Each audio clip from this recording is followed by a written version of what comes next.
नमस्कार दोस्तों, आप सबका स्वागत है आपके अपने चैनल गवर्नमेंट एग्जाम स्टडी में। दोस्तों आज हम इस वीडियो में बात करने जा रहे हैं आपकी यूपी लेखपाल की हिंदी की स्ट्रैटेजी की। मुझे उम्मीद है कि आप सभी अपनी परीक्षा की तैयारी बहुत बेहतरीन ढंग से कर रहे होगे और बहुत मेहनत से कर रहे होगे, क्योंकि ज़्यादा समय नहीं बचा हुआ है और आपको पता है कि हिंदी जो है वो बहुत महत्वपूर्ण है आपके लिए। एक तो इसका जो वेटेज है वो 10 अंकों का है और दूसरी ये चीज़ है कि आप हिंदी से कहीं ना कहीं फेमिलियर होंगे। जितनी परीक्षाएं यूपी में होती वहाँ पर हिंदी आपसे ज़रूर पूछा जाता है और कहीं ना कहीं यूपी के लोगों को ये लगता भी है कि हिंदी होगा तो हम अच्छा स्कोर कर सकते हैं। तो यहाँ पर देखो आपको क्या करना है, एक तो 10 अंकों का है ये, दूसरी चीज़ आप आसानी से स्कोर कर सकते हो क्योंकि आप जो भी परीक्षा देते हो यूपी की उसमें हर जगह आपका हिंदी पूछा जाता है, तो कहीं ना कहीं आप उन टॉपिक से फेमिलियर हो। ठीक है, आगे अगर हम बात कर लें कि हमें कैसे पढ़ना है, क्योंकि स्ट्रैटेजी बताने जा रही हूँ और ये वीडियो अंत तक जरूर देखना, बहुत महत्वपूर्ण होगी आपके लिए। और इसके बाद भी अगर कोई क्वेरी हो, कोई डाउट हो तो आप कमेंट सेक्शन में पूछ सकते हो, लेकिन वीडियो को अंत तक जरूर देखना। देखो मैंने सबसे पहले क्या लिखा है कि सिलेबस के अकॉर्डिंग पढ़ना है। ठीक है, सबसे पहला काम आपको क्या करना है, इसमें स्ट्रैटेजी में आपको सिलेबस के अकॉर्डिंग पढ़ना है। जो मैं यहाँ पर देखो आपको बताने वाली हूँ वो क्या बताने वाली हूँ, auditor, UP forest guard, junior analyst, pharmacist, इन सभी की परीक्षा के जो पीवाईक्यू हैं, प्रीवियस ईयर में जो क्वेश्चन पूछे गए हैं उन्हीं के अकॉर्डिंग मैं बताऊंगी कि परीक्षा का पैटर्न हिंदी में कैसा आ रहा है, हिंदी में क्या चीजें पूछी जा रही हैं, आपको किन चीजों पे ज्यादा फोकस करके जाना है। क्योंकि बहुत से लोगों का ये है कि हमें कैसे पढ़ के जाना है समझ में नहीं आ रहा है, तो हिंदी में आपको क्या करके जाना है वो पीवाईक्यू के हिसाब से आपको बताने जा रही हूँ। ठीक है, वीपीओ मंडी परिषद सचिव का जो पेपर हुआ था, फॉरेस्ट गार्ड, इन सभी के पेपर में कैसे क्वेश्चन पूछे गए उन सभी चीजों को मैं यहाँ पर बताने जा रही हूँ। ठीक है, चलो देख लो, सबसे पहले देख लेते हैं क्या है। देखो जैसे सबसे पहले आपको टॉपिक है पत्र। पत्र की वीडियो चैनल में पड़ी हुई है, आप देख सकते हो कि नया टॉपिक है आपका, ये हर जगह जनरली नहीं पूछा जाता है। पत्र के बारे में ऐसे क्वेश्चन क्या आया था, क्वेश्चन आया था दोस्तों, आत्मीयता के संस्पर्श से युक्त पत्र है, कौन सा है। ढेर सारे आपके पास ऑप्शन थे, आपको मैं ऑलरेडी बता चुकी हूँ। आपके पास दो पत्र होते हैं, एक शासकीय होता है, एक आपका अर्ध शासकीय होता है। अर्ध शासकीय में आपको मैंने टाइटल बता रखा है, चैनल पे प्लेलिस्ट पड़ी हुई, जाके वहां पे देख सकते हो। क्या लिखते हैं, प्रिय श्री महोदय, प्रिय से करते हैं तो कैसे संबोधन कर रहे हैं आप, आत्मीयता से संबोधन कर रहे हैं, तो ये कौन सा हो जाएगा आपका इसका आंसर, अर्ध शासकीय पत्र। देखो पत्र में ऐसा क्वेश्चन आ रहा है। ठीक है, उसके बाद अगर हम बात कर ले तो आपका जो टॉपिक है सेकंड वाला टॉपिक ध्वनि का है, स्वर का है, वर्ण विचार का है। वहां पर देख लो कैसे क्वेश्चन पूछे आते हैं। वहां पर क्वेश्चन जो आया हुआ है वो कैसा है देख लो, वे ध्वनियां जिनका योग स्वर एवं व्यंजन किसी के साथ नहीं किया जा सकता है परंतु हिंदी वर्णों में आवश्यक है, उन्हें कौन सी ध्वनियां कहते हैं। तो कौन सी ध्वनियां कहते हैं, इसका आंसर क्या हो जाएगा आपका, आयोग वाह ध्वनियां। देखो मेरा इसको बताने का पैटर्न ये है कि आप हिंदी जो पढ़ रहे हो, ध्वनि पढ़ रहे हो, तो ध्वनि में जिस तरह से क्वेश्चन आ रहे हैं आपको पढ़ना भी उसी अकॉर्डिंग है। इसीलिए मैं हमेशा बोलती हूँ पीवाईक्यू देख के पढ़ाई को करो। तो क्या पूछा गया यहाँ पे, आपसे पूछा गया आयोग वाह ध्वनियां क्या है, कितनी प्रकार की होती हैं, दो तरह की होती हैं। ये क्वेश्चन में नहीं आया था लेकिन यहाँ पे क्वेश्चन आया तो मैं बता दे रही हूँ आपको। आयोग वाह ध्वनियां आपकी कौन सी होती हैं, दो होती हैं, एक आपकी अनुस्वार और दूसरी आपकी विसर्ग होती है। ठीक है, आपसे पूछा क्या गया था, आयोग व ध्वनियां क्या होती हैं, तो क्या होती हैं, जिनका आप योग जो है स्वर और व्यंजन किसी के साथ नहीं कर सकते लेकिन ये बहुत जरूरी होती है। ठीक है, आगे देख लो, इसके बाद आपका क्वेश्चन क्या है, अ और वा इन ध्वनियों के उच्चारण का स्थान, यानी कि आपको मैंने बता रखा है का वर्ण, आपका जो चा वर्ण है, इन सब के ध्वनियों का उच्चारण स्थान तो जरूर करके जाना, ये एग्जाम में हमेशा आता है। ये मैं इसलिए बता रही हूँ कि आपको ये टॉपिक तो पढ़ के ही जाने, बिल्कुल नहीं छोड़ने हैं। तो यहाँ देखो अ और वा का क्या पूछा गया, ध्वनियों का उच्चारण स्थान, कंठोष्ठ और दंतोष्ठ। ठीक है, अ जो है कैसे बोलते हो आप, कंठ से, कंठ और ओठ को मिला के अ बोलते हो। वा जो है वो कैसे बोलते हो, दंतोष्ठ से, दांत और ओठ को मिला के बोल रहे हैं। ठीक है, फिर क्वेश्चन क्या आया था, मूर्धन्य व्यंजन कौन सा है। ढेर सारे ऑप्शन दिए थे और पूछा गया था मूर्धन्य व्यंजन कौन सा है, तो कौन सा है, देखो आपको पता है टा ठा डा ढा ड़ा, जो ये आपका टा वर्ण होता है वो कौन सा होता है, मूर्धन्य व्यंजन होता है। तो यहाँ पे ऑप्शन था डा और ढा, वो आपका क्या था, मूर्धन्य व्यंजन। ठीक है, तो ये ढेर सारे व्यंजन होते हैं आपके, ऊष्म व्यंजन है, मूर्धन्य व्यंजन है, और भी जितने भी हैं उनको भाई अच्छे से पढ़ के जाना। ये क्वेश्चन आपके आ रहे हैं एग्जाम में। ठीक है, मैं यही इसीलिए बना रही हूँ कि इस वीडियो को देखने के बाद आपको ये समझ में आ जाए कि इन टॉपिक्स को तो हमें अच्छे से करके ही जाना है, चाहे कुछ भी हो जाए। आगे देख लेते हैं, उसके बाद क्या क्वेश्चन है आपका, ग्रहित स्वरों का युग्म सही है। आपसे पूछा गया था ग्रहित स्वर, तो ग्रहित स्वर क्या होते हैं दोस्तों, जो आपकी अन्य भाषाओं से हिंदी में लिया गया, जैसे आपका क्या लिया गया है, अ क्या होता है, कॉलेज, कॉलेज में जो मात्रा लगाते हो, डॉक्टर में जो आप लिखते हो, तो सही उसका उत्तर क्या है? अ। गृहीत स्वर कहाँ से आया है? वो आपका अ से आया है। यानी आपको नई नई जो चीजें वो एग्जाम में आ रही है और आपको पढ़ के जानी है, समझ में आ रहा होगा, स्वर ध्वनि इन सब में पढ़ के जाना है। आगे देख लो, संधि विच्छेद का ऐसे क्वेश्चन आ रहा है। तो संधि विच्छेद में आपसे पूछा गया था, वहां पे कुछ जो क्वेश्चन था वो आपका यण संधि का पूछा गया था, ठीक है। तो आपको एक तो ये पता करना होगा कि कौन सी संधि का प्रयोग हुआ है। उसके बाद कई बार ज्यादातर देखो डेफिनेशन से आ रहा है कि ये लिखा हुआ है तो ये कौन सी संधि है, तो आपको पता होना चाहिए कौन सी संधि कहाँ पर हो रही है। यहाँ जो क्वेश्चन मैंने देखा एग्जाम में वो आपकी यण संधि का आया था, अयादि संधि का भी आ सकता है, किसी का भी आ सकता है। मतलब संधि विच्छेद में आपको ऐसे पढ़ के जाना है। देखो बार बार बोल रही है, टॉपिक्स वो है जो एग्जाम में आ रहे हैं, लगातार आ रहे हैं, तो इनको तो जरूर पढ़ के जाना है, ठीक है। यही होता है स्मार्ट वर्क। टाइम नहीं है, सब कुछ नहीं पढ़ सकते, लेकिन इनको जो बता रही टॉपिक जरूर पढ़ के जाना। और वीडियो अच्छी लगेगी तो मुझे कमेंट सेक्शन में बताना कि अच्छी लग रही है, और इस तरह से आपको सब्जेक्ट वाइज स्ट्रैटेजी चाहिए वो भी बताना, मैं सबकी बना दूंगी, ठीक है। आगे देख लेते हैं, आपसे पूछा गया था क्या? तद्धित प्रत्यय। तद्धित प्रत्यय क्या है मुझे कमेंट सेक्शन में बताना। ये आपका क्वेश्चन पूछा गया था कि तद्धित प्रत्यय, कुछ डेफिनेशन लिखी हुई थी, आपसे ये पूछा गया था कि तद्धित प्रत्यय क्या होता है, ठीक है। तो ये आपको पता होना चाहिए। प्रत्यय उपसर्ग में टॉपिक में तद्धित प्रत्यय पूछा गया, बाकी आपको प्रत्यय उपसर्ग जो बेसिक होता है वो तो पता ही होना चाहिए। अब तद्भव तत्सम देखो पढ़ के जाने, कुछ टॉपिक तो आपको पढ़ के जाना है, जैसे कि तद्भव तत्सम आपके आ रहे एग्जाम में हमेशा आता है, एक क्वेश्चन जरूर आता है। पर्यायवाची, विलोम, शुद्ध अशुद्ध, ये क्वेश्चंस आपके 4 टॉपिक तो जरूर पढ़ के जाना, छोड़ना नहीं है। स्वर ध्वनि मैंने बता दिया, संधि आपको जरूर पढ़ के जानी है, ठीक है। श्वश्रु का तद्भव पूछा गया था, क्या होता है? सास। खटवा का तद्भव पूछा गया था, खाट। पूछा गया था एक बार आपकी परीक्षा में कि उष्ट तत्सम है तो गायक क्या है? तो गायक भी देखो क्या होता है? तत्सम होता है। और गायक का तद्भव क्या होता है? गवैया। ऐसे ही एला का तद्भव पूछा गया था, एला का तद्भव इलायची होता है। देखो मैं प्रश्न पत्र आपको सॉल्व नहीं करा रही हूँ, सिर्फ पैटर्न बता रही हूँ कि कैसा क्वेश्चन आ रहा है। जो 3-4 पेपर में पैटर्न जैसा था वही मैं यहाँ पे आपको बता रही हूँ, ठीक है।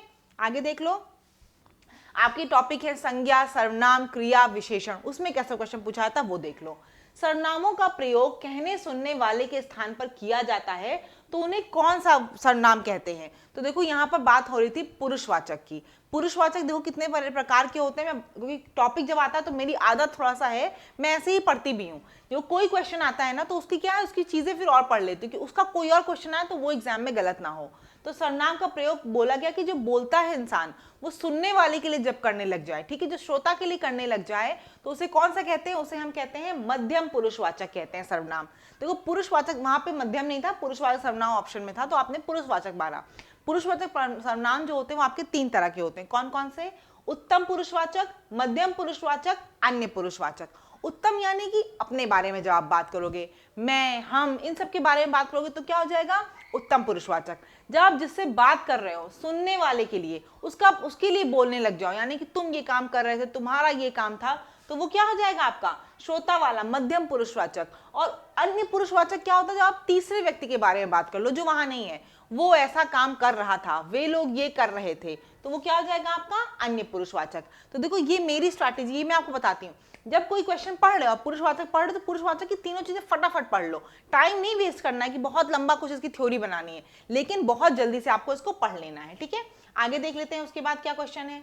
फिर क्या है आपका नेक्स्ट, उसके बाद आपका विशेषण का जैसे क्वेश्चन आया था तो इसमें क्या आया था कि 3 दोष और तीनों, तो विशेषण के प्रकार पूछे गए थे। तो क्या है देखो, 3 आपका संख्यावाचक विशेषण है, दोष आपका गुणवाचक विशेषण है और तीनों आपका समुदायवाचक विशेषण है, यानी कि विशेषण के भेद पूछे गए थे।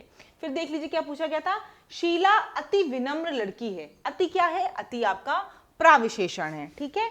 फिर इसके बाद देख लो क्या आया था इसके बाद आपका क्वेश्चन है, विनीता सुनीता के विवाह की जिम्मेदारी को अपना चुकी है, ठीक है। रेखांकित शब्द में क्रिया का प्रकार क्या है? तो क्या प्रकार है दोस्तों? इसका नाम होता है नाम धातु क्रिया। क्या नाम होता है इसका?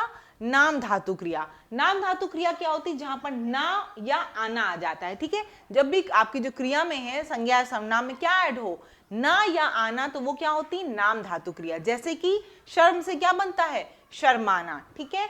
अपना से क्या बनता है? अपनाना। ऐसे हाथ से क्या बनता है? हथियाना, ठीक है। तो ये क्या होती है आपकी? नाम धातु क्रिया। यहाँ पे क्या बोला? जिम्मेदारी को अपना चुकी है, तो वो आपकी कौन सी है? नाम धातु क्रिया। तो ये देखो मैं बता इसीलिए रही कि आपको ये पढ़ के कैसे कैसे चीजें जानी आती हैं तो बहुत बढ़िया, इसका मतलब आपकी तैयारी बहुत बेहतरीन है। जब मैं आपको वीडियो बना रही हूँ और आपको नाम धातु क्रिया, आपको पुरुषवाचक सर्वनाम ये सब पता है, आप बता लो, इसका मतलब आपकी तैयारी बहुत बेहतरीन है, कोई दिक्कत नहीं है। लेकिन जिनको ये चीजें अभी भी डाउट में भाई, उनको अच्छे से अभी और पढ़ना है, पढ़ के जाना है चीजों को। शुद्ध अशुद्ध आपको पढ़ के जाना है, ये हमेशा आ रहा है। जैसे कि आविष्कार, आविष्कार नहीं होता है, आविष्कार होता है शुद्ध शब्द।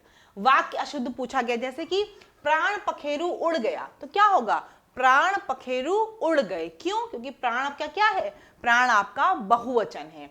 साहित्य और जीवन का घोर संबंध है, तो घोर संबंध नहीं होता है, किसका क्या होता है, घनिष्ठ संबंध होता है। साहित्य और जीवन का घनिष्ठ संबंध होता है। ये सिर्फ उदाहरण दे रही हूं, एग्जाम में आए थे, आपको ये शुद्ध अशुद्ध इस तरह से पढ़ के जाना है वाक्य के साथ। विलोम पर्यायवाची, जैसे पर्यायवाची इंपॉर्टेंट शब्दों का, ऐसे अग्नि, सिंह, शंकर, गंगा, इन सब का पढ़ के जाना है। ठीक है, आपको आगे देख लो, जैसे क्वेश्चन क्या आया हुआ है, दाता आपका पुल्लिंग है तो स्त्रीलिंग क्या है, तो स्त्रीलिंग क्या है आपकी, दात्री है। वाच्य आपसे पूछा जा रहा है, जैसे कि पूछा गया था अब सहा नहीं जाता, वाक्य में कौन सा भाव, कौन सा वाच्य है, तो आपने बताया भाववाच्य। तीन तरह के वाच्य होते हैं, कर्तवाच्य, कर्मवाच्य, भाववाच्य। तीनों की डेफिनेशन विद एग्जांपल पढ़ के चले जाना। वाक्य कितने प्रकार के होते हैं, जैसे कि आपका संयुक्त वाक्य होता है, आपका मिश्रित वाक्य होता है, वो सारे आपको वाक्य पढ़ के जाने हैं। ठीक है, फिर क्या पूछा है, इजराइल ने लड़ाई लड़ी, क्रिया कौन सी है, मैंने पीछे पूछा था कौन सी क्रिया थी, वहां पे आपकी नाम धातु क्रिया थी। यहां कौन सी है, सजातीय क्रिया। सजातीय क्रिया का मतलब क्या होता है, जब एक ही जाति से क्रिया बनती है, कर्म और क्रिया जो आपकी दोनों होती है वो क्या होती है, एक ही जाति से बनती है। जैसे कि लड़ धातु, धातु क्या है आपका, सेम है, लड़, लड़ाई भी और लड़ी भी दोनों किससे बन रही है, लड़ धातु से। सजातीय सेम जाति से बन रही, सेम धातु से बन रही है, तो वो क्या होती है आपकी सजातीय क्रिया होती है। ठीक है, आगे देख लेते हैं हम लोग क्वेश्चन क्या आए हैं इसके बाद। वाक्यांश के प्रश्न है, पैर से लेकर सिर तक, आपाद मस्तक, मरने का इच्छुक, मुमुर्षु। विलोम मैंने आपको बता दिया, मूक वाचाल आ ही रहे हैं। दो वस्तुओं में विभिन्नता रहते हुए भी उनके रूप, रंग, गुण, स्वभाव आदि की समता की जाए तो कौन सा अलंकार है, ये क्वेश्चन पूछा गया था। तो कौन सा अलंकार है, विभिन्न चीजें हो फिर भी आप उनको समानता दो तो क्या बोलते हैं उसे, बिल्कुल उपमा अलंकार। जैसे उदाहरण मैंने बता दिया है, पीपर पात सरिस मन डोला, यानी पीपल के पत्ते की तुलना किससे कर रहे हो आप, मन से। दोनों अलग अलग चीजें हैं, पीपल का पत्ता एकदम अलग है, मन आपका एकदम अलग है, लेकिन आप क्या कर रहे हो, दोनों की तुलना कर रहे हो। ठीक है, तो हमेशा उपमा में क्या लगा होता है, सा, सी, से, सरिस, सम। देखो क्वेश्चन में जनरली डेफिनेशन से पूछे जा रहे हैं, लेकिन आपको जो सिंपल चीजें हमेशा आती थी अलंकार वाली, कि वर्ड दे दिया जाए, मान लो यही आ जाए, पीपर पात सरिस मन डोला, कौन सा अलंकार है, तो आपको पता होना चाहिए। सरिस आ रहा है तो कौन सा होगा, उपमा है। सा, सी, से ये सब लगा है तो इसका मतलब क्या है, वो उपमा अलंकार है। ठीक है, आगे देख लेते हैं। आपसे क्वेश्चन पूछा गया था, अर्ध विराम चिन्ह कहाँ लगता है, तो आपको पता होना चाहिए अर्ध विराम चिन्ह क्या होता है, कहाँ लगता है, यानी कि चिन्ह भी आपको पढ़ के जाने हैं। कारक सूचित करने के लिए संज्ञा या सर्वनाम के आगे जो प्रत्यय लगाए जाते हैं उन्हें क्या बोलते हैं, उन्हें हम विभक्ति बोलते हैं। क्या बोलते हैं दोस्तों, उन्हें हम विभक्ति बोलते हैं। ठीक है, जैसे कि के, का, की, पर, ने, ये सब क्या है आपकी, सब विभक्ति होती है। कर्ता ने कर्म को करण से, है ना, वही आपका है। वाक्य के प्रकार आपको पढ़ के जाने हैं, तो आपको मोटे तौर पे मुझे लगता है ये समझ में आ गया कि हिंदी में हमें पढ़ना क्या है बेसिक। एक तो आपको सब चीजों की डेफिनेशन अच्छे से पढ़ के जानी है, ध्वनि वाला जो चैप्टर है ध्वनि स्वर वाला वो अच्छे से करके जाना है, संज्ञा सर्वनाम सबके प्रकार, सबकी चीजें, विशेषण के प्रकार जैसे इन सब के प्रकार पढ़ के जाने हैं। आपको विलोम पढ़ के जाना है, शुद्ध अशुद्ध, तत्सम तद्भव, संधि विच्छेद और क्या कहते हैं वाक्यांश, ये तो पढ़ के ही हमेशा जाने, हर बार आ रहे हैं। विराम चिन्ह वगैरह पढ़ के जाने हैं, अलंकार की डेफिनेशन पढ़ के जानी, तत्सम तद्भव पढ़ के जाना है। जो टॉपिक मैं आपको बता रही हूँ वो तो कंफर्म पढ़ के ही जाने हैं आपको, उसके अलावा जो चीजें हैं वो तो आपको कवर करना है। प्रैक्टिस सेट जरूर लगाना, उसी से आपकी इंप्रूवमेंट आपको पता चलेगी। अगर आपको ये अच्छा लग रहा है तो आप बताना, मैं आपको सब्जेक्ट वाइज कंप्यूटर का, यूपी जीके का जो PYQs में मतलब हमेशा आ रहा है वो सब्जेक्ट की मैं स्ट्रैटेजी आपको और अच्छे से बता दूंगी। चैनल पर नए होंगे चैनल को सब्सक्राइब करना, जो प्लेलिस्ट में चीजें मैं बना रखी हूँ, पढ़ा रखी हूँ, उनको देख लेना, उनको पढ़ लेना। टेलीग्राम ग्रुप से नहीं जुड़े हो तो जुड़ जाना। धन्यवाद।